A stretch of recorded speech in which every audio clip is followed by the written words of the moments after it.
MLS যোনটো মানে মোক সেই তেজপুৰত পঢ়িবৰ কাৰণে মানে হেল্প কৰিলে, ছাপৰ্ট কৰিলে। কিবা যদি কিবাও প্ৰব্লেম হৈ আছিলে তেনেহ'লে সেই হেল্প কৰি আছিলে। নাছিলে মোৰ হাতত টকা নাই, মইতো দুখীয়া মানুহ হয়। পিছত কৃষ্ণ কমলে ডাঙৰীয়াই মোক সহায় কৰিলে। সকলোকে স্বাগতম জনাইছো আয়া লাইভত। ফুলবাৰীৰ বাবে পুনৰ এটি ভাল খবৰ। আজি যি হাইস্কুল মাধ্যমিক চূড়ান্ত ফলাফল ঘোষণা হ'ল, সেই ফলাফলত ফুলবাৰী চাহ বাগিচাৰ অমৰতাঁতী বেংবাৰী ৱাৰ্ডৰ প্ৰথম বিভাগত 90.6% উত্তীৰ্ণ হ'বলৈ সক্ষম হৈছে। বৰ্তমান উপস্থিত আছে অমৰতাঁতী। কি ক'ব বিচাৰা? ভাল লাগিছে সেই ৰিজাল্টটো হেৰি হয় মানে দেখি, তো ছেটিছফেকশ্যন ইমান হোৱা নাই। আকৌ অকণমান ভাল হয় মানে আৰু অকণমান ভাল হ'ব লাগিছিলে এনেকুৱা লাগে আৰু। কাৰ পৰা পাইছিলা বেছি বিশেষকৈ? মটিভেশ্যন বেলেগৰ পৰাও এনেকৈ পোৱা নাই, কিন্তু মানে নিজৰ এটা এইম আছে। মই জানো মোক কিমান পাৰ্চেণ্ট লাগে, কিমান হেৰি মানে কিমান পাৰ্চেণ্ট পালে মই কোনটো কলেজত এডমিশ্যন পাম, নহ'লে কি হ'ব, সেইবিলাকেই মানে মটিভেশ্যন আছে। যোনটো গ'ল আছে, আল্টিমেট গ'ল, সেইটো এচিভ কৰিবৰ কাৰণে মানে এতিয়াৰ পৰাই হেৰি কৰি যাব লাগিব। হয়, ক্ৰেডিটটো মই ফাৰ্ষ্ট যোনটো মোৰ টিচাৰ্ছবিলাকসকলে দৰং কলেজৰ, সিহঁতক ক্ৰেডিট দিব বিচাৰোঁ। সিহঁতৰ মেইন যেনেকৈ কয়, teachers are the pillars of student. So' মানে সেইটোৱে চবক টিচাৰক ক্ৰেডিট দিম। আৰু যোনটো মোৰ মায়ে বহুত কষ্ট কৰিছে মানে সৰুৰ পৰা হেৰি কৰোঁতে, মোৰ মাকো মানে সেই ক্ৰেডিট দিব বিচাৰিছোঁ। আৰু আমাৰ MLS যোনটো মানে মোক সেই তেজপুৰত পঢ়িবৰ কাৰণে মানে হেল্প কৰিলে, ছাপৰ্ট কৰিলে। কিবা যদি কিবাও প্ৰব্লেম হৈ আছিলে তেনেহ'লে সেই হেল্প কৰি আছিলে। সেইকাৰণে ছাৰক মই মানে বহুত মানে সেই থেংক ইউ ক'ব বিচাৰিছোঁ। আৰু মানে সেই মানে ছাৰে বহুত ক্ৰেডিট ডিজাৰ্ভ কৰে আৰু।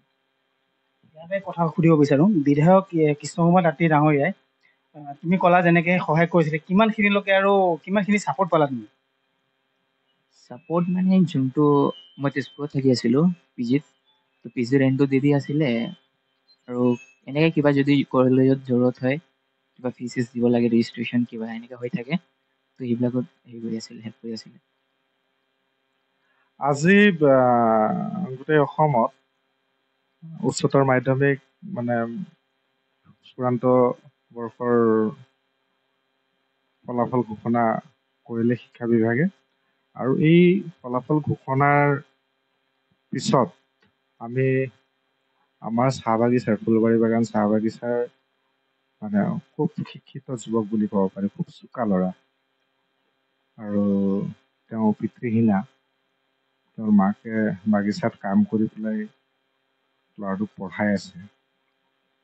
আৰু আজি তেওঁ মানে প্ৰথম বিভাগত উত্তীৰ্ণ হৈছে, 6টা বিষয়তো লেটাৰ পাবলৈ সক্ষম হৈছে।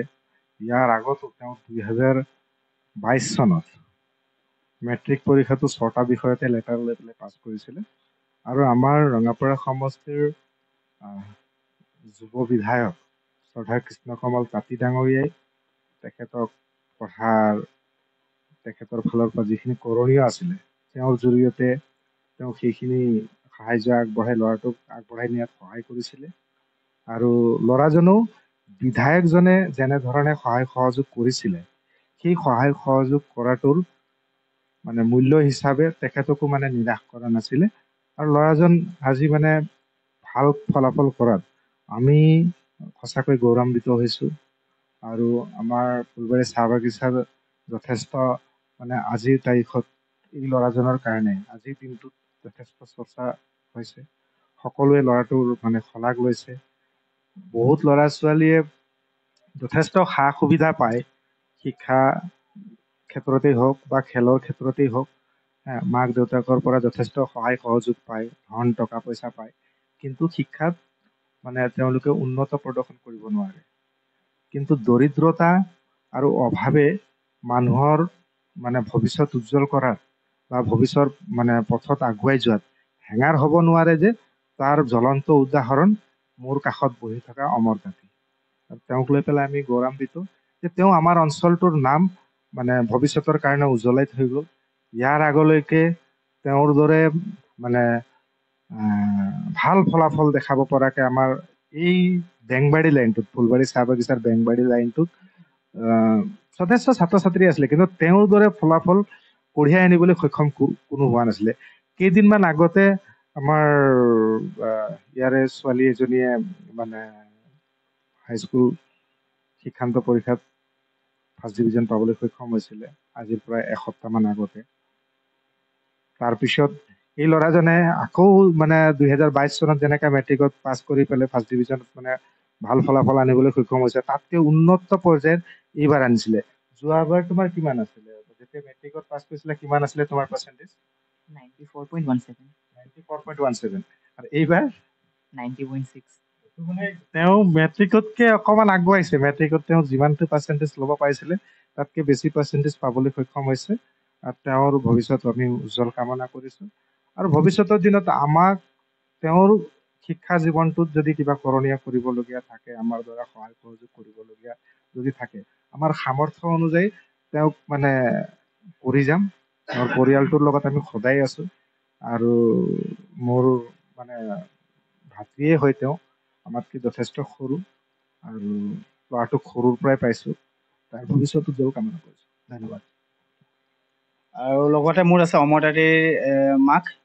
আপোনাৰ যিহেতু পুত্ৰৰ ভাল ফলাফল, কি ক'ব বিচাৰে আপুনি ইয়াৰ পৰা? মোৰ পুত্ৰ ভাল ফলাফলটো মই আশীৰ্বাদেই বিচাৰিছোঁ যে ল'ৰাটো আগত আৰু মোৰ ভাল হওক। আৰু মই যিমান কষ্ট কৰি মানে ল'ৰাটোক মই পঢ়াই আছোঁ, সেইটোৱে এটা ল'ৰা মোৰ নাই, আৰু এটা ল'ৰা আছে। বড়োটোক চাই পেলাই মানে সৰুটো এনেকুৱাই পঢ়ক, ভাল হওক, সেইটোৱে মই বিচাৰিছোঁ।